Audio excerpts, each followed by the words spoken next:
Hey YouTube, what's going on? Matt Kennedy here. Happy July 7th. Happy Thursday. Right now we're talking about the whole Baker Mayfield thing, Deshaun Watson stuff. A lot of things to discuss here. But the one thing I'll say really quick is just in general, like, I'm shocked at how much favoritism was given to the Panthers for this trade and kind of some negative stuff towards the Browns. I think really what kills me the most is just how two-sided the media is, and that's why you can't read the media too much, right? I just read the media because, let's be honest here, there's really not a whole lot else to do right now in our time. There's no Madden, no other stuff. Like, if you love football, you kind of just got to read the news, right? There's really no preseason, there's no training camps yet. Yeah, we're just chilling here, right? So the one thing I'll say though is just Baker Mayfield is not even a guarantee he succeeds.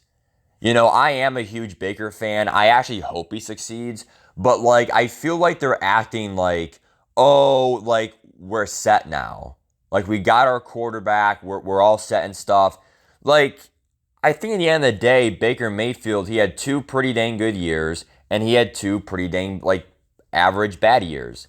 And it's like, dude, when you go to the Panthers team from the Browns team, the Browns literally had better talent on offense than the Panthers. Yeah, McCaffrey and Chubb are like top five and they're pretty good, but the Browns had a better offensive line. They had a better tight end corps, and the wide receivers were better with OBJ and Landry and for 2, 3 years. And it's like, what did Baker do with that? The talent doesn't matter. We're not worried about the talent. It's how well does Baker play. And because the Panthers have a worse offensive line, he's not going to have as much time in the pocket.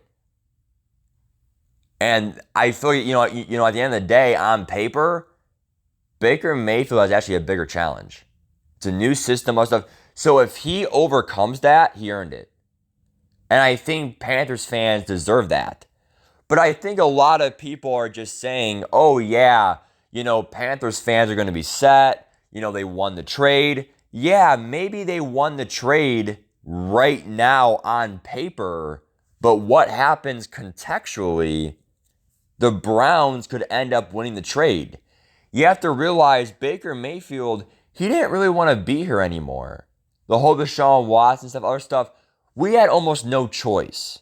So when people say, well, you only gave him up for that much, we didn't really have much of a choice. We're not going to pay a backup $19 million and we're not going to extend him. Deshaun Watson's our future for the next 4 or 5 years. So it's a no-brainer to trade him. And it's just like, that's what it comes down to. That's really all I want to say about the whole Baker Mayfield thing is, Brown, like right here, Browns will regret trading Baker Mayfield. Why? Why? What are we, because Watson's going to be suspended for a very long time? Well, even if he is, which I think is low odds, I still think that we're going to be fine. Everyone is just saying, oh, Brown screw this, that. Jacoby Brissett's not that bad, dude. Brissett's not that bad. And it's like, I think he's better than Case Keenum. And even with Case Keenum, we beat the Broncos last year. We beat the Bengals, but the Bengals had their backups in. But like, it's literally Casey Keenum, or it's not Casey. It's Case Keenum 2.0, but Brissett's more mobile, and he has a better arm. So I don't know what the problem is. The problem is that, yeah, we might not have Deshaun Watson, yeah, we don't have Baker Mayfield, but we don't have this bum-ass quarterback either. Brissett can play football, guys. He's a vet, right? And so it's like, the last thing I'll say that's really been pissing me off is, I don't want to hear the Predator shit from the Steeler fans because Big Ben was a Predator too. Okay? No one wants to say it, but he was. Right? And it's like when people say, and this is the last thing I'll say, I'm going to get going here. The one thing everyone forgets with the whole impact of decision thing is whatever the decision is, right? 1 year, indefinite, 6 games, 8 games, 10 games, 12 games, whatever it is, right? People go, well, Calvin Ridley, he gambled and he got 1 year. Well, there's evidence. There's evidence that he explicitly broke the rules.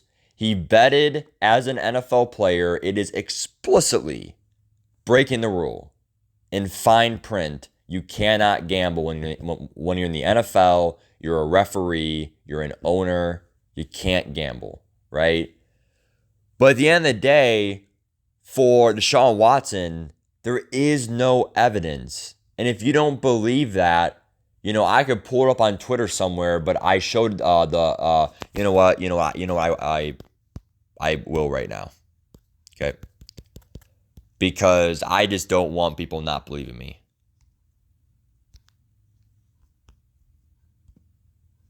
So there it is on the screen right there. The case presented by the NFL included no evidence of violence, threat, force, or coercion by Deshaun Watson, and especially not rape. The NFL admitted that the punishment it seeks of at least 1 year is unprecedented. The NFL admitted that its security director investigated the Robert Kraft situation and that no punishment was on Kraft. So you have to understand, a lot of people, especially Steeler fans, they're probably going to say no matter what, oh, Browns, you have a predator as a quarterback, or you have a sexual predator as a quarterback. With what evidence? With what fucking evidence? Literally, Ben Roethlisberger had evidence. He was literally a predator. So if Steeler fans, if you want to say it all year, go ahead and say it all year. Because every time that you open your mouth, at school, in public, at work, at the Browns game, at the Steelers, even at Heinz Field, you say stuff about Deshaun Watson, we're going to say two things. First of all, where's your evidence? And second of all, we're going to say, oh, wait, isn't Big Ben your hero? Well, actually, Big Ben was actually rape. Deshaun Watson is sexual misconduct. So even I got that wrong the last 3-4 weeks. What we're looking at is not rape. It's sexual misconduct. So maybe he touched a girl. Or maybe he did something like he, I don't know, talked dirty when the girl said stop or something. But it's not full on rape, dude. It's not sexual intercourse. It's not, doing this. And, I'm not, I'm going to stop right there, right? PG video. The whole point of this video, though, is just saying, dude, everyone's going to say, oh, he's a predator and how can you defend him, whatever. Dude, when it comes out that there's no evidence and it comes out that literally, there were so many other bad players. And, I know 2 wrongs don't make a right. But, Ray Lewis shot someone. Look at Michael Vick with the dogs. He killed dogs. And, obviously you see all these PED, performance-enhancing drugs with DeAndre Hopkins and Julian Edelman and, these other, drug guys, right? Deflating footballs for Tom Brady and the Patriots, right? Everyone has their own thing. And not everyone, but there's a lot of people out there. And every team has their own shit. And it's if you're going to go out there and you want to say, oh, Browns, you got a predator. At the end of the day, Browns fans don't care. For the beginning, we will, because it's going to suck hearing all the shit. In the beginning, it will suck. We're going to hear it a lot. But in the grand scheme, we still have a 26-year-old quarterback in his prime, and there's nothing you can do about it. I don't care if we beat you 40-0. I don't care if Watson's healthy and, we'll say his suspension ain't shit. And we'll say it's 6-8 games. And we'll say the Browns win the fucking Super Bowl somehow. It's probably not going to happen, but let's say we do it. I don't care what they say in the media. We won a fucking Super Bowl. At the end of the day, People just want to say shit when they can. They want to, take shots when they can, bro. At the end of the day, Browns got their quarterback. 5-year contract. Isn't that what the NFL's about? Getting that franchise quarterback into business. And like I said, from a business point of view, what a move it was. 3 first-round picks and other draft picks. Yeah, that seemed like a lot, but the 49ers gave that up for Trey Lance. The Broncos gave it up for Russell Wilson, 3 first-round picks, and Noah Fant. And, Shelby and stuff. Shelby Harris. We gave up just draft picks for a guy who's 26. He's top 7 at least when healthy. Look at all the plays he made for the Texans with the Texans' offensive line and the Texans' weapons. Yeah, he had, DeAndre Hopkins and he had Will Fuller, which that does count as, great players. But, now you go to Amari Cooper, Nick Chubb, no matter what you're going to say negative about the Browns, there's nothing you can do. You still have to play Watson in the field. We're still going to be a great team on paper. We're not going to let the comments get to us. And Steelers fans, you want to say whatever you want to say, bro? Go ahead. Say in the comments below. I will respond with one sentence. Big Ben was a rapist and a sexual predator too.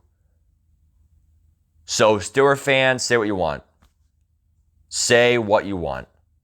You had a great quarterback for so many years, and I will admit it, Big Ben was a great quarterback, and he will be a Hall of Famer. But let's stop pretending that the Browns, when healthy, they're going to be one fucking great team. And Deshaun Watson, when he comes back, there's nothing you can do, Steelers fans. If you beat us still, respect. 100% respect. And you guys probably still will beat us because your team is still a great team. But at the end of the day, if we go out there and win, don't be super shocked. Because Deshaun Watson, I think when he plays, he will be a pretty fucking great quarterback. We'll go from there. Peace.